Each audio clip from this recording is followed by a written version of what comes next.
antibody responses that people have made to other isolates. And so we need to be cautious. We need to look at it carefully.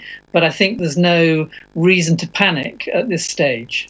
Right. And just to be clear, the vaccines that have been produced thus far, or imminently will be produced, we hope, they are likely to be effective against this new variant, in your view, are they?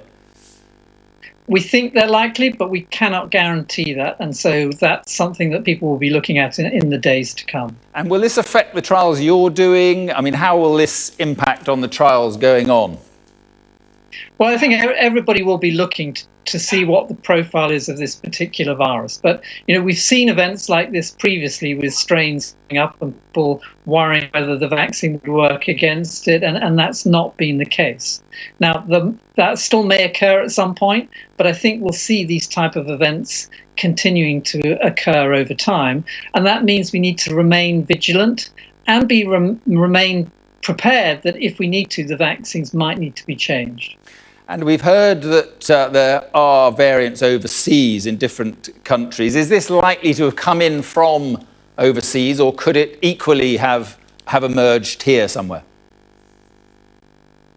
Again, we don't have evidence to answer that question. Yes, it could have been seeded from overseas, or it could have changed while it was here. It could have changed in an individual depending on their immune response and their ability to fight off the virus. If the virus hangs around for longer, it may have had more chance to change in an individual. These are all unknowns that people will be looking at very actively.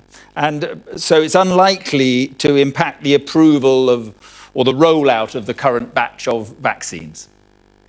Yeah, I don't think it's going to interrupt that whatsoever. It would be very surprising to see that it's already managed to change in a way that the current vaccines won't be able to work against it. Okay, final question. Is this sort of thing, perfectly normal with viruses and to be expected? It's something that we would definitely expect. Viruses do change. And this virus so far hasn't changed as much as other viruses.